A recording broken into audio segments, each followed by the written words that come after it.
Hi friends, आज के इस वीडियो में हम टीयर डाउन करने वाले एलईडी बल्ब का।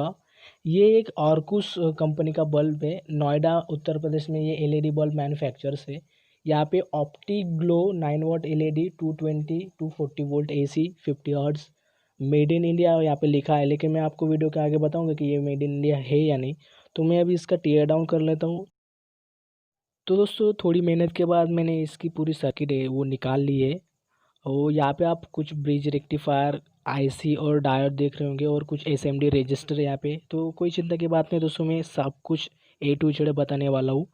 तो यहाँ पे कुछ थ्रू होल कंपोनेंट्स है हमारे। ये जो आप ट्रांसफार्मर जैसा देख रहे हैं दोस्तों, ये एक इंडक्टर है और ये कुछ रजिस्टर्स। मैं आपको सारी डिटेल बताऊँगा। तो इसकी आईसी पे हम फोकस करते हैं अब। तो यहाँ पे आप ब्रिज रेक्टिफायर देख सकते हैं दोस्तों। इसका नाम MB10S ब्रिज रेक्टिफायर है ये। और इसकी जो ये आईसी आप देख रहे हो, शायद आप इसका नाम देख पा रहे। इसका नाम 9762D है इस आईसी का नाम। और यही सारी चीज़ें मैक्सिमम ये पूरे बोर्ड पे करती है। ये आउटपुट में 9 एलईडीज होती है दोस्तों, जो सीरीज़ में कनेक्टेड होती है। ये बल्ब के अकॉर्डिंग ज़्यादा पावर के या ज़्यादा एलईडीज भी हो सकती है। बोर्ड के ऊपर अगर आप देखेंगे दोस्तों, तो यहाँ पे हमारी मेन आईसी है 9762D। और यहाँ पे MB10S ये ब्रिज रेक्टिफायर आप यहाँ पे देख सकते हो, छोटा सा ब्रिज रेक्टिफायर। और ये जो ब्रिज रेक्टिफायर है दोस्तों, ये 0.5 एम्पेयर 1000 वोल्ट का है। मैंने इसकी डाटा शीट देखी है। और यहाँ पे ये SMD कुछ रजिस्टर आप देख रहे होंगे।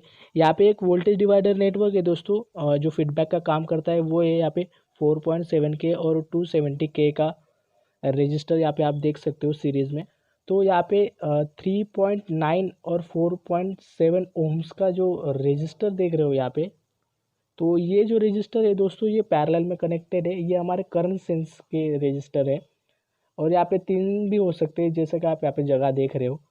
तो इसके बारे में मैं आपको आगे बताऊंगा। तो ये जो आप डायोड देख रहे हो दोस्तों, ये US1M डायोड है। ये 1 एम्पेयर 1000 वोल्ट का डायोड है, SMD डायोड।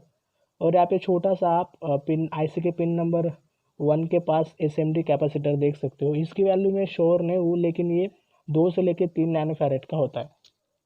और दोस्तों, यहाँ पे आप 100 किलो ओम्स का रजिस्टर आप डायोड के पास देख सकते हो। वो हमारा ये अगर ये स्विचिंग पावर सप्लाई है दोस्तों, तो ये हमें बैलेंस करने के लिए आउटपुट में इन्होंने 100 किलो ओम्स का रजिस्टर लगाया है। अब जान लेते थ्रू होल्स कंपोनेंट्स में कौन कौन से हैं। तो यहाँ पे आप बड़ा जो कैपेसिटर देख सकते हो दोस्तों, ये 100 माइक्रोफैराड 100 वोल्ट्स कैपेसिटर है, इलेक्ट्रोलाइटिक कैपेसिटर। ये आउटपुट में फिल्टरेशन का काम करता है। और एक और यहाँ पे इलेक्ट्रोलाइटिक कैपेसिटर है 4.7 माइक्रोफैराड 63 वोल्ट का। ये हमारा आईसी का है। और फिल्म कैपेसिटर्स भी दो है यहाँ पे, 47 नैनोफैराड 400 वोल्ट्स और 68 नैनोफैराड 305 वोल्ट।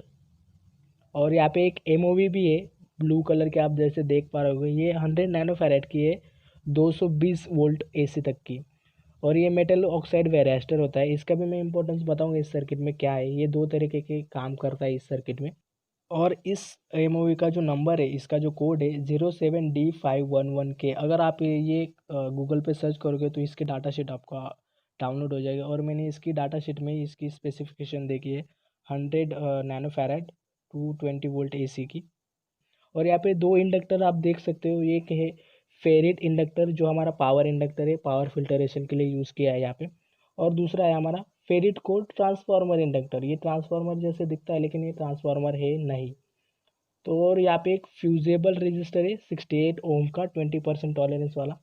तो इसका भी बहुत बड़ा इंपॉर्टेंस है। यहाँ पे मैं पूरी सर्किट बताऊंगा इसकी कैसे काम करती है। तो सबसे पहले अब बात करते हैं इनपुट सर्किट की, जो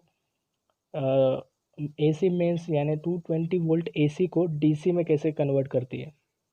तो सर्किट मैंने देखी और कुछ कंटिन्यूटी टेस्ट करने के बाद मैं इस सर्किट पे आया हूँ। कुछ इस तरीके की इसकी इनपुट सर्किट है। यहाँ पे हमारा 220 वोल्ट 240 वोल्ट एसी और सीरीज़ में 68 ओम 20% का रजिस्टर है। जैसा कि आप अपने सर्किट में देख रहे हो दोस्तों, इस सर्किट में ये जो इंडक्टर, इसकी वैल्यू मुझे एग्जैक्ट नहीं पता, क्योंकि उस ब्लैक कवर पे कुछ लिखा नहीं था। और यहाँ पे 68 नैनोफैरेड का कैपेसिटर है। और यहाँ पे एक एमओवी है दोस्तों, एमओवी की जो सिंबल होती है कुछ एक्चुअल में इस तरीके की होती है, लेकिन मैंने यहाँ पे इसे कैपेसिटर जैसा बताया क्योंकि एमओवी में कैपेसिटेंस की प्रॉपर्टी भी होती है और यहाँ पे मैंने उसे कैपेसिटर बताया क्योंकि ये दो तरह का काम कर रहा है। एज अ एमओवी ये प्रोटेक्शन का भी काम कर रहा है और ये कैपेसिटर का भी काम कर रहा है। और दोस्तों ये CLC फिल्टर का काम कर रहा है जिसे पाई फिल्टर भी कहा जाता है। ये पाई फिल्टर इसलिए कहा जाता है क्योंकि ये पाई की शेप में होता है। मैंने कुछ अदर फिल्टर्स भी फाइंड किए। ये बहुत सारे टाइप के फ़िल्टर होते हैं दोस्तों। यहाँ पे ये C फिल्टर है, L फिल्टर है, CL फिल्टर, LC फिल्टर, बहुत सारे फ़िल्टर होते हैं। और ये है हमारा लास्ट में पाई फ़िल्टर और ये T फ़िल्टर। ये शेप के हिसाब से इन्हें नाम दिया गया है और कंपोनेंट के हिसाब से इन्हें नाम दिया गया है। तो ये हमारा लास्ट वाला जो E दिख रहा है दोस्तों, वो हमारा पाई फ़िल्टर है। तो AC मेन जो है वो फ़िल्टर होने के बाद दी जाती है हमारे ब्रिज रेक्टिफायर को, और ब्रिज रेक्टिफायर के बाद वो हो जाती है पल्सेटिंग डीसी। यहाँ पे काफ़ी कम कैपेसिटेंस का कैपेसिटर लगाया है दोस्तों। यहाँ पे मेरे हिसाब से यहाँ पे 100 माइक्रोफैरड से लेके 80 माइक्रोफैरड का कैपेसिटर होना चाहिए था, लेकिन यहाँ पे 47 नैनोफैरड का ही कैपेसिटर है। क्योंकि दोस्तों ब्रिज रेक्टिफायर पे के आउटपुट में अगर हमें AC रिपल नहीं चाहिए या AC रिपल होना ही नहीं चाहिए तो इसके लिए भी कितना कैपेसिटेंस लगे उसका भी एक फार्मूला है। तो इस फार्मूले के अकॉर्डिंग यहाँ पे 76 माइक्रोफैरड 400 वोल्ट का कैपेसिटर होना चाहिए था, लेकिन यहाँ पे नहीं है। काफ़ी कम कैपेसिटेंस का इन्होंने यहाँ पे कैपेसिटर लगाया है। और ये जो फार्मूला है दोस्तों, ऊपर जो आई बटन देख रहे हो वहाँ पे अगर क्लिक करोगे तो कैसे ब्रिज रेक्टिफायर के आउटपुट में कितना कैपेसिटर लगा है वो सारे कैलकुलेशन इस वीडियो में आप जाके देख सकते हो। तो अब हम डिस्कस करेंगे आउटपुट की सर्किट ब्रिज रेक्टिफायर की बात की सर्किट। तो यहाँ पे आप मेन IC देख सकते हो 9762D। ये सर्किट थोड़ी कॉम्प्लिकेटेड लग रही है दोस्तों, लेकिन कोई चिंता की बात नहीं, मैं सारी चीज़ें बताऊंगा वीडियो के आखिर तक के। आपको सिर्फ देखना है वीडियो, आपको सारी डिटेल्स समझ में आ जाएगी। तो सबसे पहले इसकी IC की बात करते हैं। तो दोस्तों मैंने इस IC की डेटा शीट डाउनलोड की है और डेटा शीट डाउनलोड मैं अभी आपको दिखाता हूँ। तो ये इसकी डेटा सेट जैसे कि आप अपने चाइना चाइना के लेटर में देख रहे हो, तो ये जो शेंजन सिटी है दोस्तों, ये चाइना की सिटी है और ये IC वहाँ पे बनी हुई है। तो मैंने जैसे पहले बताया था कि ये मेड इन इंडिया यहाँ पे लिखा हुआ है, लेकिन है या नहीं, तो ये इसका आंसर है, ये मेड इन इंडिया नहीं है। ये सिर्फ मैन्युफैक्चर इंडिया में हुआ है, असेंबल हुआ है। तो यहाँ पे अगर डाटा शीट में देखेंगे तो यहाँ पे 600 वोल्ट पावर मॉसफेट लगा है जो स्विचिंग कराता है। और यहाँ पे आप बक टोपोलॉजी यहाँ पे देख सकते हो। ये तो बक टोपोलॉजी क्या होती है वो भी मैं आपको आगे वीडियो में बताऊंगा। आपने बक कन्वर्टर देखा होगा, आपने सुना होगा, तो वो ये वही है। तो ये कुछ अलग अलग पैकेजेस में ये IC आती है। अगर आप अभी हम इसके बात करेंगे फीचर्स की, तो इसके बहुत सारे फीचर्स है जैसे आप अपने स्क्रीन पे देख रहे हो। ये active PFC for high power factor, यहाँ पे पावर फैक्टर करेक्शन का भी है। प्लस माइनस LED आउटपुट का accuracy, build in high voltage startup and IC power circuit, 600 volt MOSFET integrated इस IC के अंदर ही है। QR बक टोपोलॉजी पे ये बेस्ड है। इस सिस्टम की इफिशियंसी 95% है दोस्तों, लेकिन मैंने इस बल्ब की इफिशियंसी फाइंड की है, वो भी मैं आपको बताऊंगा। Low ultra low startup and operating current, cycle to cycle current limit, और LED short protection, LED open protection और ओवर टेम्परेचर प्रोटेक्शन भी यहाँ पे है। तो यही है वो सर्किट जो मैंने पहले बताया, लेकिन मैंने ये जो सर्किट है बल्ब की उसे ऑब्जर्व करके यहाँ पे मैंने कंपोनेंट्स के नाम लिखे। तो अब बात करते हैं इस IC की पिन कॉन्फ़िगरेशन की, पिन डिस्क्रिप्शन की। तो यहाँ पे जो फर्स्ट पिन है कॉम्प वहाँ पे लिखा है, तो ये कंपनसेशन पिन है इंटरनल एरर एम्पलीफायर की। यहाँ पे सेकंड ग्राउंड पिन है। VDD जो है दोस्तों ये पावर सप्लाई पिन है जहाँ से पूरी सर्किट में पावर आती है। और FB जो देख रहे हैं दोस्तों ये फीडबैक पिन है वोल्टेज लूप के लिए। और ये 5 और 6 पिन है जो दोस्तों इस IC की, ये ड्रेन पिन है, ड्रेन ऑफ मॉसफेट। और आई सेंस जो है दोस्तों आउटपुट करंट सेंस है। यहाँ पे जो FB और आई सेन यानी 4 एंड 7 जो पिन देख रहे हो दोस्तों, ये आउटपुट का करंट और वोल्टेज लिमिट करने का काम करते हैं। मैं भी ये इसके बारे में आपको डिटेल में बताऊंगा। तो इस अब बात कर लेते हैं इस IC के बारे में कि ये आउटपुट में कितना करंट और वोल्टेज मैक्सिमम प्रोवाइड कराती है। डाटा शीट के नीचे जाने के बाद आप ये चार्ट देख सकते हो दोस्तों, रिकमेंडेड ऑपरेशन कंडीशंस। तो यहाँ पे आप 9762D IC का नाम देख सकते हो और आगे रेंजेस दिए हुए दो रेंजेस दी हुई हैं 150 मिली एम्पेयर 80 वोल्ट की और 180 मिली एम्पेयर यहाँ पे 36 वोल्ट। तो ये जो सर्किट है ये हमारी एलईडी ड्राइवर सर्किट। तो यहाँ पे कॉमन सा लॉजिक मैंने यहाँ पे लगाया है। 9 एलईडीज हम सीरीज में लगाने वाले हैं। तो हर एक वाइट एलईडी का फॉरवर्ड वोल्टेज ड्रॉप जो 4 वोल्ट्स होता है और 9 × 4 करेंगे तो यहाँ पे 36 वोल्ट हमें आउटपुट में लेते हैं। और हर एक एलईडी का जो फॉरवर्ड करंट होता है वो 20 मिली एम्पेयर होता है। तो 20 मिली एम्पेयर इंटू 9 तो यहाँ पे 180 मिली एम्पेयर का आउटपुट में करंट होता है। तो इस तरीके से मैंने यहाँ पे लॉजिक लगाया। तो दोस्तों यहाँ पे जो जो रेंजेस है हम ये दोनों रेंजेस में हम आउटपुट में पावर ले सकते हैं। तो ये हो गया हमारे आईसी की इंफॉर्मेशन जो थी मैंने वो बता दी। तो अब देखते हैं इस सर्किट में कौन सा कंपोनेंट कैसे वर्क कर रहा है, यानी इस सर्किट की वर्किंग क्या है।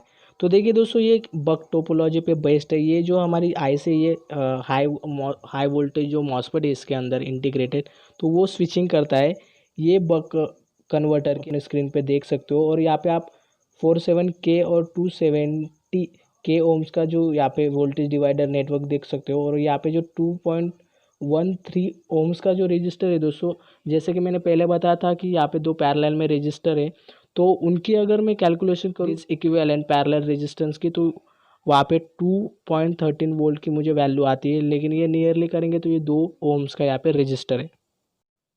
पिन नंबर 1 के पास आप एसएमडी कैपेसिटर देख सकते हो जो 2 से लेकर 3 नैनोफैरड का होता है। ये कंपनसेटिंग पिन पे है। और ग्राउंड और पिन नंबर 3 जो वीसीसी है हमारी, यहाँ पे आप 4.7 माइक्रोफैरड 63 वोल्ट का कैपेसिटर देख सकते हो। और आगे आप देखोगे तो दोस्तों ये एक बक कन्वर्टर है। तो ये कैसे काम करता है, इसे बक कन्वर्टर होता क्या है एक्चुअली, ये समझने के लिए आप ये सर्किट देखिए। मैं इस सर्किट के थ्रू आपको समझाने की कोशिश करता हूँ कि ये बक कन्वर्टर होता क्या है एक्चुअल में। यहाँ पे अगर आप देखोगे तो यहाँ पे मॉसफेट है। ये N channel depletion type MOSFET है। और हमारे आईसी के अंदर N channel enhancement type of MOSFET है। आपने मॉसफेट अगर पढ़ेंगे तो इसके टाइप्स में आते हैं। और ये देखिए दोस्तों, यहाँ पे एक मॉसफेट है, ये हमारा डायोड है। और यहाँ पे इंडक्टर, कैपेसिटर और आउटपुट में हमारा एक बैलेंसिंग रजिस्टर है। और उसके आउटपुट में हम एलईडीज कनेक्ट करते हैं। तो ये एक्चुअल में वर्क कैसे करता है, यहाँ पे जो वोल्टेज दिया है दोस्तों, ये प्लस माइनस आप देख सकते हो, ये बैटरी है। यहाँ पे ड्रेन पे दिया गया है। और सोर्स के आउटपुट में अगर देखेंगे तो सोर्स में यहाँ पे इंडक्टर और यहाँ पे हमारा डायोड कनेक्टेड है। और उस इंडक्टर के आउटपुट में हमें हमारा यहाँ पे कैपेसिटर है। तो देखिए दोस्तों, ये जो PWM सिग्नल के थ्रू जो हमारे आईसी कराने वाली है, तो ये PWM सिग्नल दिया जाता है, यानी ऑन ऑफ टाइम, इस मॉसफेट का ऑन ऑफ टाइम। तो यहाँ पे ड्यूटी साइकिल भी होती है और फ्रीक्वेंसी भी होती है। फ्रीक्वेंसी सेम रहती है लेकिन आउटपुट के अकॉर्डिंग हमारी जो ड्यूटी साइकिल है वो चेंज होती रहती है, यानी ऑन ऑफ टाइम इस मॉसफेट का। तो देखिए दोस्तों, यहाँ पे मॉसफेट ऑन होगा तब इस बैटरी से वोल्टेज यहाँ पे जाएगा इस इंडक्टर में। वो जो इंडक्टर जो होता है हमारी इलेक्ट्रिकल एनर्जी स्टोर करता है मैग्नेटिक फील्ड के फॉर्म में। तो ये जो एनर्जी यहाँ पे स्टोर होगी वो एनर्जी जाएगी हमारे कैपेसिटर में। हम तो हमारा कैपेसिटर चार्ज होगा। यहाँ पे 100 वोल्ट 100 माइक्रोफैरड का कैपेसिटर है। ये जो वोल्टेज है इसका, तो यहाँ पे 36 वोल्टेज का यहाँ पे कैपेसिटर हमारा चार्ज होगा। वो कैसे होगा वो मैं फीडबैक में बताऊँगा। तो देखिए यहाँ पे इस तरीके से ये काम करता है, यानी जितनी हमारी स्विचिंग होगी उसके अकॉर्डिंग यहाँ पे हमारा इंडक्टर चार्ज होगा, एनर्जी स्टोर करेगा और ये कैपेसिटर को चार्ज करेगा हमारे आउटपुट के वोल्टेज के हिसाब से। यहाँ पे सर्किट में जैसा देख सकते हो यहाँ पे एक डायोड भी लगाया है। तो डायोड क्यों लगाया है दोस्तों, जब हमारा मॉसफेट ऑफ कंडीशन में रहेगा तब इंडक्टर से जो वो हाई वोल्टेज स्पाइक्स होती है, वो inductor high voltage spike generate करता है जो हमारे मॉसफेट को ख़राब कर सकता है। और ये जो हाई वोल्टेज स्पाइक्स है दोस्तों, ये अपोजिट वोल्टेज में होते हैं। यहाँ से हमारा पॉजिटिव सप्लाई जा रहा है और जो हमारा इंडक्टर है वो हाई वोल्टेज नेगेटिव सप्लाई देगा। तो ये नेगेटिव सप्लाई हमारे मॉसफेट के अंदर जा सकता है और हमारे मॉसफेट को ख़राब कर सकता है। तो मॉसफेट ख़राब ना हो तो इसलिए यहाँ पे ये डायोड इस्तेमाल किया जाता है। जो देख सकते हैं आप यहाँ पे पोलैरिटी इसकी अलग है। तो ये जो हाई वोल्टेज स्पाइक से ये डायोड के अंदर में से फ्लो हो जाती है और हमारा मॉसफेट ख़राब होने से बच जाता है। तो ये इसका मेन यूज़ है। तो इसे समझने के लिए ये ऐसे कैसे काम करती है, कैसे स्विचिंग करती है, यानी कैसे फीडबैक लेती है। लेकिन देखिए दोस्तों, कोई भी स्विचिंग पावर सप्लाई हो उसमें फीडबैक ज़रूरी होता है। तो इसे समझने के लिए ये ऐसे कैसे काम करती है, इसे समझने के लिए ये डायग्राम पे आप फोकस कीजिए। तो जैसा कि आप इस सर्किट में देख सकते हो, ये जो डॉटेड पार्ट दिया है दोस्तों, ये जो है ये हमारे आईसी की अंदर होने वाली चीज़ें हैं। तो देखिए पीडब्ल्यूएम सिग्नल ये आईसी कंट्रोल करने वाली है। तो यहाँ पे आप 2 ओम्स का एक सीरीज़ में रेजिस्टेंस देख सकते हो हमारे इंडक्टर के, और उसी के बीच में हमारा 4.7 के किलो ओम्स का और 270 किलो ओम्स का रेजिस्टर आप देख सकते हो। ये जो है ये रेजिस्टर हमारा वोल्टेज डिवाइडर नेटवर्क है, और यहाँ पे हमारा करंट सेंसिंग रजिस्टर है।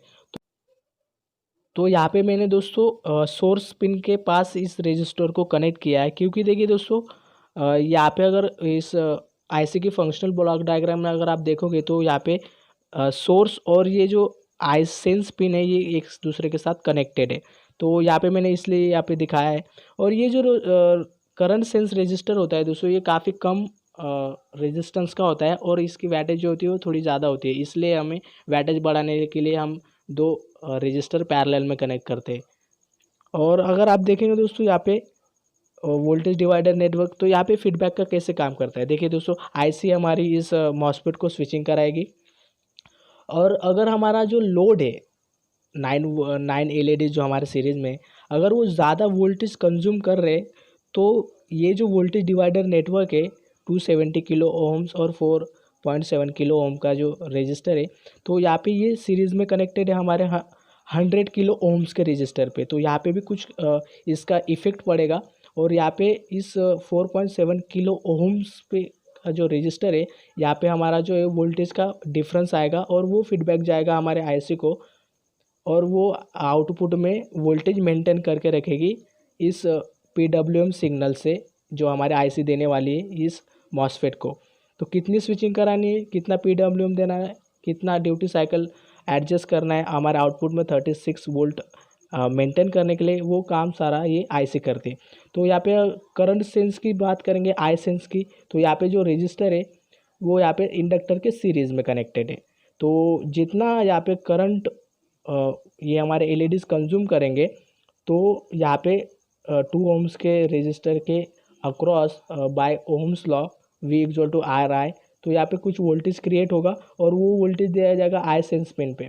और ये जो करंट कंजम्पशन है दोस्तों, कितना ज़्यादा एलईडीज करंट कंज्यूम कर रहे, वो आई सेंस पिन के थ्रू आईसी को दिया जाएगा, और आईसी इस मॉसफेट को कितना वोल्टेज देना है ड्यूटी साइकिल वो सब मेंटेन करेगी, और आउटपुट में करंट और वोल्टेज मेंटेन करने के काम करेगी। फीडबैक जो लूप है दोस्तों, ये वोल्टेज डिवाइडर नेटवर्क ये हमारा वोल्टेज कंट्रोल के लिए, और ये आई सेंस जो है हमारा करंट कंट्रोल के लिए। तो कुछ इस तरीके से हमारे ये पूरा बक टोपोलॉजी पे बेस्ड है, और ये बक कन्वर्टर है एक्चुअली। तो ये इस तरीके से काम करता है। और दोस्तों अगर आपने घर के अंदर स्लो मोशन में अगर वीडियोस रिकॉर्ड की होगी, तो हमारा जो लाइट है वो फ्लिकर करता है। तो वो क्यों करता है दोस्तों, ये जो बक कन्वर्टर सर्किट है ये हाई फ्रिक्वेंसी पे काम करता है। ये जो मॉसफेट है ये काफ़ी ज़्यादा हाई फ्रिक्वेंसीज पे स्विच करता है, और उसकी जो स्विचिंग की वजह से होने वाले आउटपुट में जो नॉइस होती है वो आ जाती है।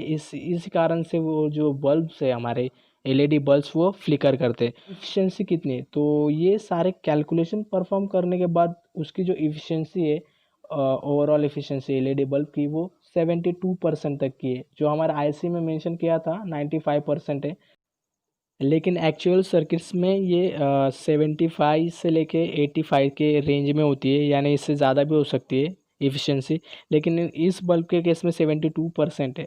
तो दोस्तों इस तरीके से मैंने इस बल्ब की पूरी टीयर डाउन की, और साथ में सारी चीज़ें जो इसके मैंने एक्सप्लेन की। अगर आप बल्ब रिपेयर करने वाले हो तो ट्रबल शूटिंग और फॉल्ट फाइंडिंग में आपको इसकी हेल्प होगी, क्योंकि अगर आपको किसी चीज़ की वर्किंग पता हो तो उसे समझना आसान हो जाता है कि क्या ख़राब हो सकता है। और दोस्तों अगर आपको ये वीडियो अच्छी लगी तो लाइक कर दीजिए, दोस्तों के साथ शेयर कर दीजिए जो कोई इसमें इंटरेस्ट रखता होगा। और अगर आपका डाउट रह गया होगा कोई, तो कमेंट कर दीजिए, मैं आपको ज़रूर रिप्लाई करूँगा। और इस चैनल को सब्सक्राइब कर लीजिए इलेक्ट्रो ज्ञान ऐसे ही वीडियोज़ के लिए, और साथ ही में बेल आइकन भी दबा दीजिए। Thanks for watching. जय हिंद।